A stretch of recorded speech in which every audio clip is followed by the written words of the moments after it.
Hey folks, welcome back. This is number 4. Welcome back to the channel. First of all, this is Marta's Magical Mystery Class, and this is video number 4 in our series on drafting your first novel. Like, we did all the pre-writing stuff, and now this is woohoo, you're on the ride, you're doing the thing. And at this point, you are quite possibly 15,000 words in. That's a lot of words. Congratulations, you are really deep in it at this point. You've passed the beginning, you are in the middle of the book, you know, the big, quiet middle, and hopefully between your outlining and your brainstorming, you're finding some interesting ways to fill out that midsection of the book. And I believe you can do it. You gotta believe you can do it. Keep going. There are lots and lots of people who start novels and never ever get this far. You want to be one of those people who can actually finish the thing. And I believe that you can be one of those people who can actually finish the thing. It's like running a marathon. It doesn't matter where you place. It just matters that you cross the finish line. So keep moving, keep moving. And, you know, something happens and you don't cross the finish line on this one. And as I've pointed out previously, I have 6 novels, 6 or 7 novels that preceded the 2 I've actually written, all of which got partially written in some form. I got some portion of the way. Those efforts were all still valuable in my ability to eventually complete the 2 novels I have completed and to do the work that I'm doing now on the novella. My writing advice, observations, what have you, for you today center on some more of the elements of fiction. I've talked quite a bit about character creation last time, the need to be sensitive when creating characters different from yourself. I have recently finished reading Felicia Rose Chavez's The Anti-Racist Writers Workshop, and I want to particularly shout out some thanks to Jason McCall, who is a poet who recommended the book on his Instagram feed, and I was really, really thrilled to see it, even more thrilled to read it and to finally finish it. It was a fantastic book on the practice of teaching writing and the practice of being part of a circle of writers who are all peer editing, peer reviewing, who are all helping one another learn craft. And even though these videos mostly go one way at this point, I'm waiting for comments. Comments would be great. I do hope that I'm able to apply some of the principles and some of the techniques that Chavez lays out in the Anti-Racist Writers Workshops. In the Anti-Racist Writers Workshop, one of the things she points out that I know I'm as guilty of as any other academic writer and lots of other writers from outside the university setting, and that is that, wow, we writers love our jargon. We love to throw terms around. We love to sound smart to ourselves, to anybody else who's listening. We love to play top dog, who can sound smarter. And what all of that means is that we have this whole language for how we talk about writing that might seem kind of dense and difficult to folks who are not in on the secret. So what I'm going to be doing the next few of these drafting videos is actually just talking through and trying to demystify some of that writer's vocabulary, like what does this stuff mean? So to me, the very most basic place that begins is in talking about what we refer to as the 5 elements of fiction. Now, to me, those 5 elements were pretty obvious, but it was really hilarious earlier this afternoon when I Googled 5 elements of fiction, and wouldn't you know, every source I looked at listed 5 different things. There was some overlap, but nobody had the same list of 5 things. So I'm really glad that's where I decided we ought to start. 5 elements of fiction are kind of 5 basic things it's useful to talk about when we talk about fiction. 5 basic things it's useful to kind of keep in mind as you're writing fiction. Character is obviously one of those 5 elements of fiction. We've been talking about character. Character is the people in your book. For some writers, character is just sort of a mask you're expected to put on as you step into the book itself. For other writers, characters are really real people. They can't say they're based on really real people, but they're really real people. For a lot of us, the reality is somewhere in between. Character is a construct. Character is artificial. Human beings are complicated. We can't put one another on a page and expect it to be entirely true to life. But we put characters on pages, and characters can feel true. It's that verisimilitude idea that I've discussed previously.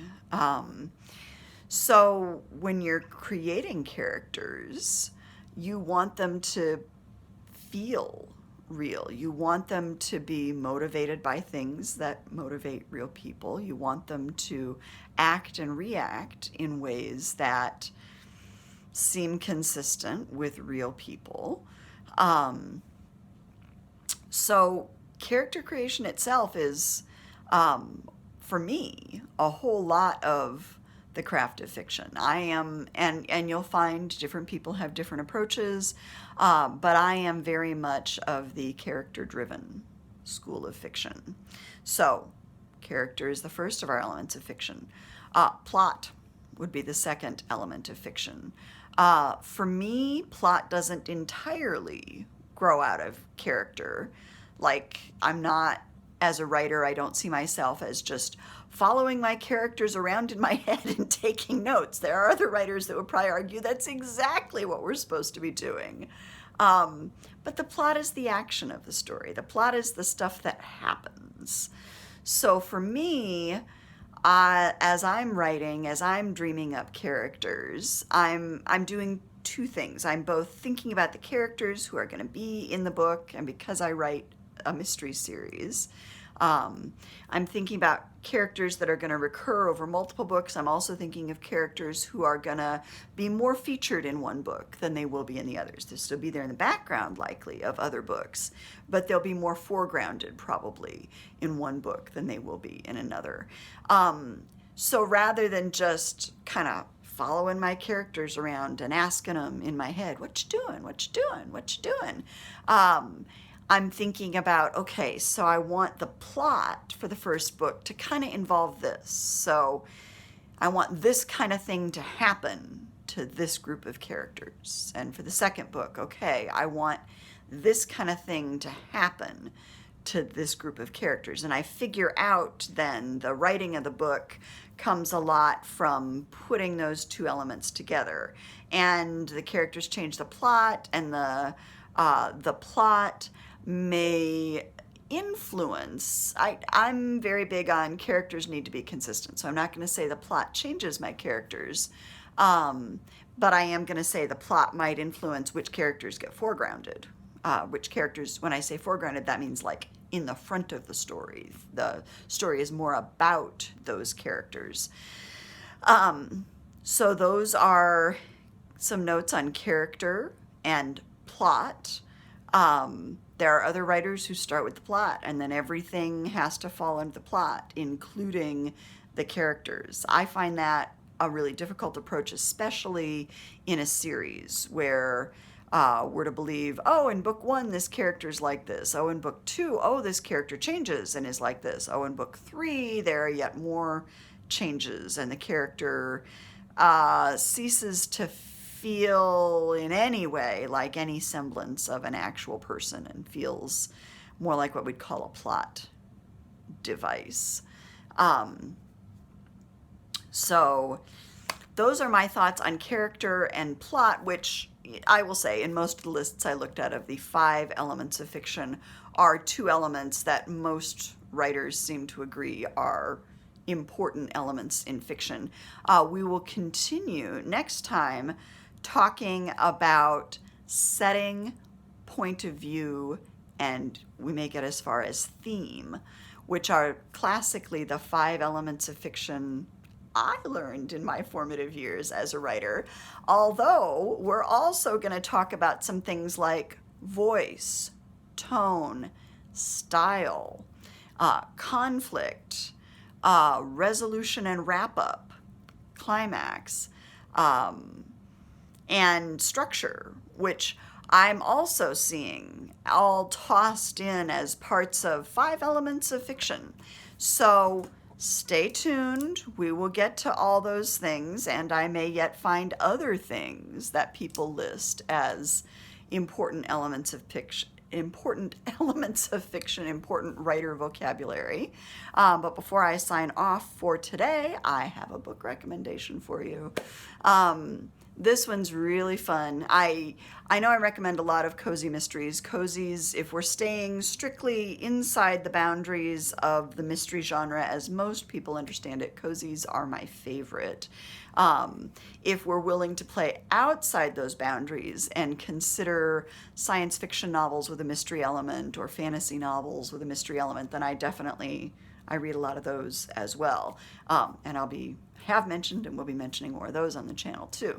But for this week, I have a cozy mystery recommendation for you, Hollywood Homicide by Kellye Garrett. It was a hoot.